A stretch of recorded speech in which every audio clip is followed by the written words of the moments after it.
Hello दोस्तों, I hope कि आप सब बढ़िया होंगे। आज हम ड्रैगन बॉल काकुमे की स्टोरी को आगे कंटिन्यू करने वाले हैं और ये है पार्ट 9। तो मेरी तुम लोगों से बस 2 ही रिक्वेस्ट है, प्लीज इस वीडियो को भाई लास्ट तक देखना और अगर तुम्हें वीडियो पसंद आए तो चैनल को सब्सक्राइब कर लेना। तो चलो शुरू करें। तो पिछली वीडियो में हमने देखा कि विश सभी को ट्रेनिंग के लिए लेके निकल जाता है और दूसरी तरफ बुल्मा भी ब्रोली और उसके दोस्तों के साथ यूनिवर्स 6 की तरफ निकल जाती है। और तभी जैको अपनी शिप की स्पीड बहुत ही तेज कर देता है। ये स्पीड इतनी ज्यादा होती है कि सबके सब उड़ने को हो जाते हैं। सबको एकदम से झटका लगता है और वो सबके सब बहुत ही शॉक हो जाते हैं क्योंकि जैको ने ये बिना बताए किया होता है। जैको की इस हरकत पे बुल्मा बहुत ही गुस्से से बोलती है, जैको मैं तुम्हें मार डालूंगी। और तभी हमें विश और बाकी सबको दिखाया जाता है। वो सब बहुत ही चिल होते हैं। विश बोलता है हम पहुंच गए। हम देखते हैं कि वो सब यूनिवर्स 9 में होते हैं और वो सब के सब एक प्लेनेट की तरफ जा रहे होते हैं। इस प्लेनेट का नाम होता है प्लेनेट कैलेमेंट। विश उन सभी को बोलता है हम अपनी पहली मंजिल पे पहुंच चुके हैं। तभी क्रिलिन विश को बोलता है सर विश, आप तो एक कमाल के टैक्सी ड्राइवर बन सकते हैं। और विश को क्रिलिन की बात समझ ही नहीं आई होती। विश बोलता है कमाल का टैक क्या? विश को पता ही नहीं होता कि टैक्सी होती क्या है। और फाइनली वो सब उस प्लेनेट के बहुत ही पास आ जाते हैं और गोहान उस प्लेनेट को बहुत ही ध्यान से देख रहा होता है। गोहान बोलता है ये कितना अजीब है, ऐसा लग रहा है जैसे ये पूरा का पूरा प्लेनेट रूई और भाप से बना हुआ है। और विश गोहान की बात का जवाब देते हुए बोलता है तुम काफी हद तक ठीक हो। दरअसल ये प्लेनेट जाना ही इसलिए जाता है क्योंकि इसके चारों ओर बहुत ही मोटी लेयर है बादलों की। और ये सुन के क्रिलिन बहुत ही शॉक हो जाता है। क्रिलिन बोलता है क्या सच में ये प्लेनेट इसलिए जाना जाता है? आखिरकार ये लेयर कितनी मोटी है? और विश बोलता है ये बादल 3000 किलोमीटर जितने मोटे हैं, या तुम ये भी कह सकते हो कि ये इस प्लेनेट के आधे हिस्से में भरे हुए हैं और जो इस प्लेनेट की जमीन है वो बिल्कुल बीचों बीच है। और ये सुन के क्रिलिन और भी ज्यादा शॉक हो जाता है। क्रिलिन बोलता है इतनी मोटी और हमें इन सबको पार करके जाना होगा। और तभी विश अपने क्यूब को उस प्लेनेट के बिल्कुल ऊपर ले आता है। हम देखते हैं कि विश कुछ करता है और उस प्लेनेट में बहुत ही बड़ा खड्डा हो जाता है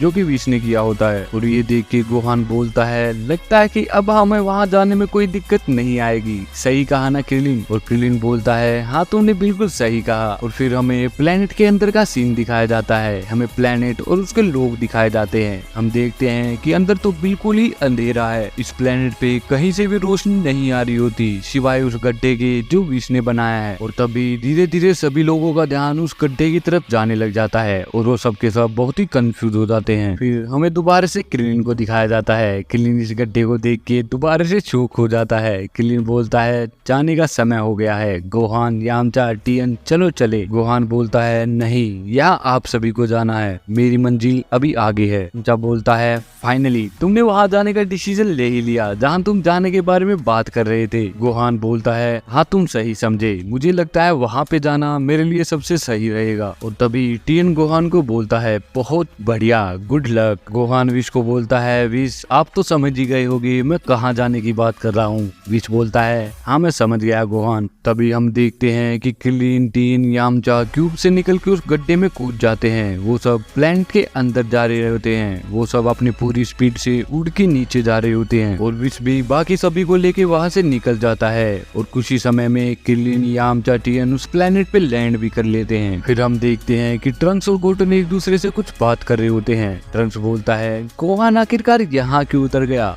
गोटन बोलता है इस बारे में मुझे कोई आइडिया नहीं है। जिसका मतलब है कि गोहान जिस सीक्रेट जगह पे जाने की बात कर रहा था वो वहाँ पहुँच चुका है और लैंड भी कर चुका है। और इसके बाद हम यूनिवर्स 6 में प्लेनेट शडाला पे आ जाते हैं और विश का क्यूब अभी अभी वहाँ लैंड होता है। प्लेनेट शडाला को देख के लग रहा होता है कि वो बहुत ही ज्यादा एडवांस टेक्नोलॉजी से भरा हुआ है। हम देखते हैं कि वहाँ हर जगह साइंस ही साइंस है। वो सब विश के क्यूब को देख के हैरान हो रहे होते हैं क्योंकि विश के क्यूब जैसी टेक्नोलॉजी तो उन्होंने भी नहीं देखी होती। उनमें से एक सेन विश के क्यूब को देख के बोलता है आखिरकार ये किस प्रकार की टेक्नोलॉजी है। और तभी वेजिटा उस क्यूब से बाहर आता है और बाहर आते ही वो विश को थैंक्स बोलता है और विश अपने क्यूब को लेके वहाँ से चला जाता है। और उनमें से एक सेन थोड़ा एक्साइटेड होकर प्रिंस वेजिटा के पास जाता है और बोलता है एक मिनट, तुम तो एक साइयन ही हो। और ये सुन के प्रिंस वेजिटा उसे हल्के से हाथ से मारता है और वो बेहोश होकर नीचे गिर जाता है। वेजिटा बोलता है एक साइयन, बेवकूफ, मैं तुम्हारा प्रिंस हूँ। और ये देख के वहाँ खड़े सभी के सभी सेयन्स बहुत ही शौक और कंफ्यूज हो जाते हैं। और थोड़ी देर बाद उन सभी को गुस्सा आने लग जाता है। उनमें से एक सेयन बोलता है, अगर तुम यहाँ लड़ने आए हो तो हम सब भी तैयार हैं। और ये बोलते ही वो सब लड़ने के लिए रेडी हो जाते हैं। और वेजिटा उन सब की तरफ ध्यान से देख के बोलता है,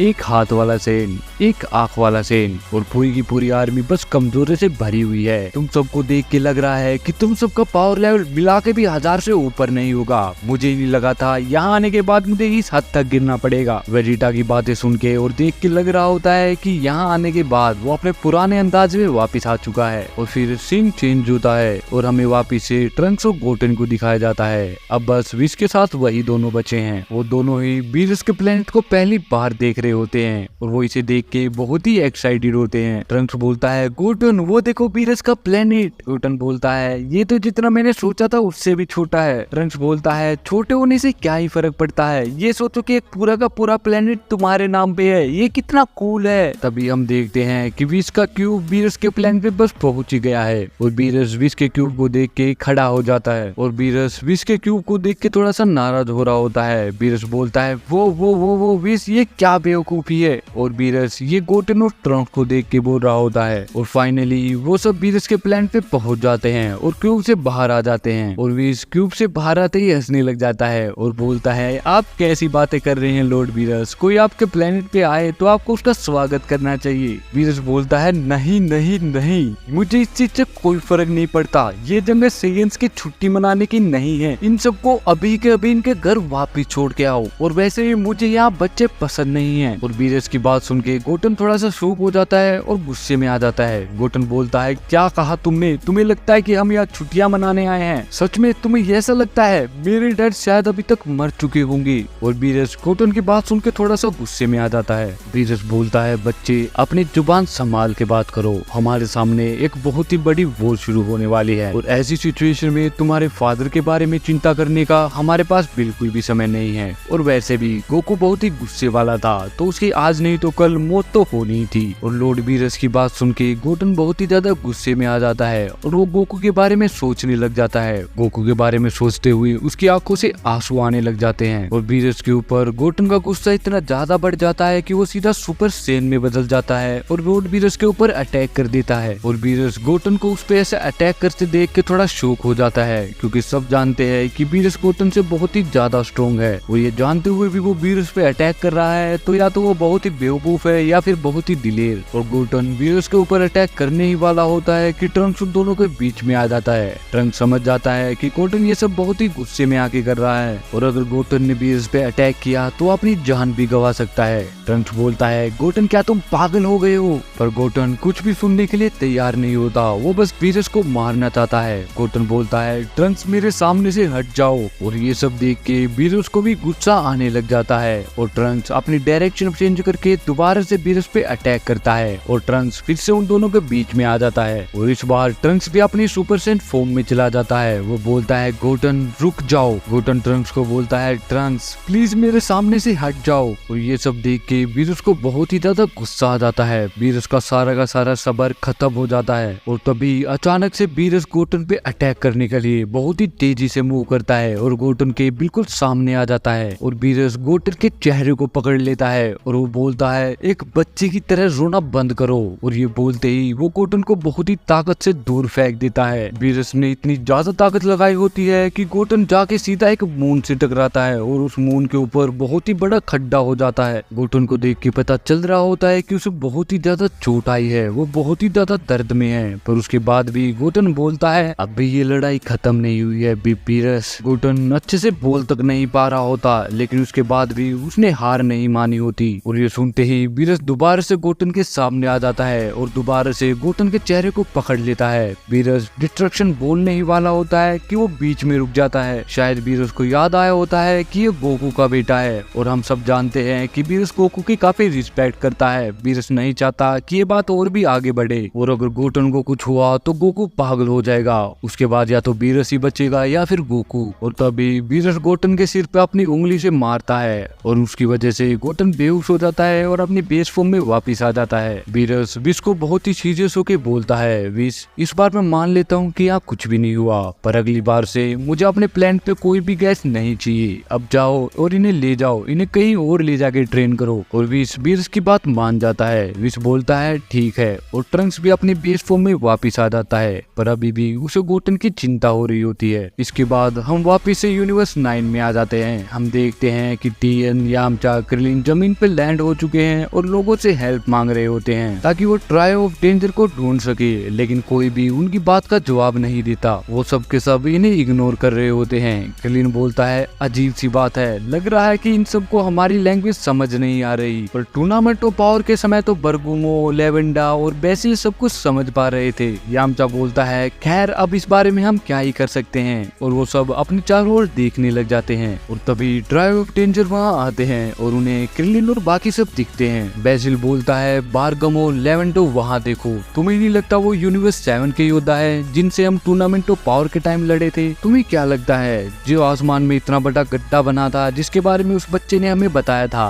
क्या वो इन्होंने बनाया था? और ये सुन के हमें पता चलता है कि वो सब यहाँ उस गड्ढे को देखने आए थे जो विश ने बनाया था। और तभी सीन चेंज होता है और हमें प्लेनेट सडाला को दिखाया जाता है। हम देखते हैं कि वो बहुत सारी बॉडीज का ढेर पड़ा होता है और वेजिटा उन सब के साइड में खड़ा होता है। ये सब के सब वही सेंस है जो वेजिटा से लड़ने वाले थे, पर इन सब को देख के लग रहा होता है कि वेजिटा को अपनी बेस फॉर्म की भी सारी ताकत इस्तेमाल नहीं करनी पड़ी है। और वेजिटा उन सब से काफी डिसअपॉइंटेड होता है। वेजिटा को बिल्कुल फर्क नहीं पड़ा होता कि वो लड़ाई जीत गया है, बल्कि वो तो खुशी नहीं होता क्योंकि वो सहन होके वेजिटा से इतनी आसानी से हार गए। और तभी वेजिटा को एक चिल्लाती हुई आवाज आती है। वो आवाज गुस्से में बोल रही होती है, कौन है जिसने मेरे दोस्तों को पीटा है? और वेजिटा उस आवाज की तरफ मुड़ के देखता है। वेजिटा देखता है ये कोई और नहीं, ये कैलीफ्ला है। और कैलीफ्ला भी वेजिटा को देखती है और वो बहुत ही ज्यादा शॉक हो जाती है। कैलीफ्ला गंदा सा चेहरा बना के बोलती है, वेजिटा अब जी यहाँ क्या करने आया है? और इसके बाद सीन चेंज होता है और हमें एक शिप को दिखाया जाता है। ये शिप अभी अभी यूनिवर्स 6 में एंटर हुआ है। ये शिप जैको का है। जैको बोलता है, हम सब यूनिवर्स 6 में पहुंच चुके हैं। मैं उम्मीद करता हूँ आप सभी को ज्यादा झटके नहीं लगे होंगे। और वो ये सब हंसते हुए बोल रहा होता है। हम देखते हैं कि जैको के अलावा बस एक ब्रोली है जो अपनी सीट पे है, वरना बाकी सब तो इधर उधर बस पड़े हुए हैं। बुल्मा को जैको पे बहुत ही ज्यादा गुस्सा आ रहा होता है। बुल्मा ने खुद को बचाने के लिए ब्रोली की टांग को पकड़ा होता है, पर बुल्मा जैको को ज्यादा कुछ नहीं बोलती। बुल्मा बोलती है, हम यहाँ मुश्किल से पहुंचे हैं बेवकूफ। और बुल्मा की बात सुन के जैको हंसने लग जाता है। जैको बोलता है, तुम चाहे कुछ भी कहो पर हमारी राइड तो सक्सेसफुल रही और अब समय है प्लेनेट सडाला पे जाने का। और इसके बाद सीन चेंज होता है और हमें यूनिवर्स 11 को दिखाया जाता है। हम देखते हैं कि मार्गरीटा टोपो को कुछ बता रही होती है। मार्गरीटा बोलती है, लॉर्ड बेलमोड अपनी डिस्ट्रक्शन वाली पावर को नहीं खोएंगे, लेकिन लॉर्ड बेलमोड को 30 लाख साल से भी ज्यादा हो चुका है गॉड ऑफ डिस्ट्रक्शन बने हुए, और उनकी इमॉर्टैलिटी सिर्फ तब तक ही उनके पास है जब तक कि वो एक देवता है, एक गॉड ऑफ डिस्ट्रक्शन बन के राज कर रहे हैं। और टोपो ये सुनकर थोड़ा सा शॉक हो जाता है क्योंकि टोपो को लग रहा होता है कि अगर बेलमोड की जगह वो गॉड ऑफ डिस्ट्रक्शन बना तो बेलमोड मर जाएगा। फिर हम बेलमोड को देखते हैं जिसने अपनी गॉड ऑफ डिस्ट्रक्शन वाली ड्रेस को नहीं पहना होता।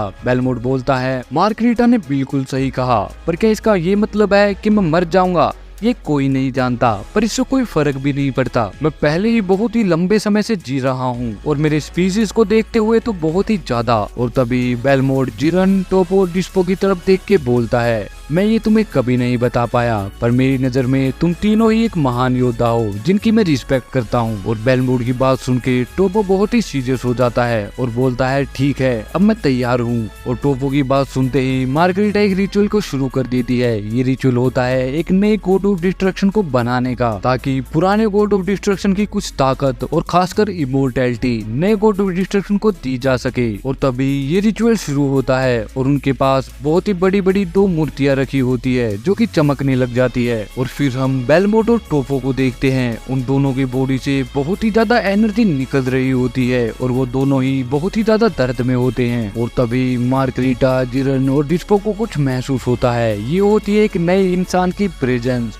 और तभी जिस तरफ से ये आ रही होती है वो सभी उसी तरफ देखने लग जाते हैं और तभी हमें इन मूर्तियों का रियल साइज दिखाया जाता है। वो सभी के सभी इन मूर्तियों के सामने चींटियों के समान लग रहे होते हैं और तभी हम देखते हैं कि पास में ही कुछ लैंड हुआ है और ये देख के जिरन और डिस्पो चौकन्ना हो जाते हैं और डिस्पो बोलता है मैं जाके देखता हूँ कि वो क्या है, क्योंकि डिस्पो इस यूनिवर्स का सबसे फास्टेस्ट बीइंग है। और जिरन बोलता है ठीक है और ये सुनते ही डिस्को बहुत ही तेजी से भागता है और वहां जाता है जहां वो चीज लैंड हुई होती है और डिस्को को कुछ सेकंड भी नहीं लगती वहां पहुंचने में। और वहां पहुंचते ही डिस्को रुकता है और कंफ्यूज हो जाता है। डिस्को बोलता है ये यहाँ क्या कर रहा है। और इसके बाद हम रिचुअल पे वापिस आ जाते हैं। हमें बेलमोड और टोपो को दिखाया जाता है। बेलमोड को देख के लग रहा होता है कि उसकी बॉडी के अंदर कोई ताकत बची ही नहीं है। बेलमोड बिल्कुल एक मरे हुए इंसान, एक लाश के जैसा लग रहा होता है और ये सब इसलिए हुआ होता है क्योंकि अब उसके पास उसकी इमोर्टैलिटी नहीं है। और दूसरी तरफ टोपो को देख के लग रहा होता है कि वो पहले से भी स्ट्रॉन्ग हो चुका है पर उसके लुक्स में कोई भी चेंज नहीं आया होता।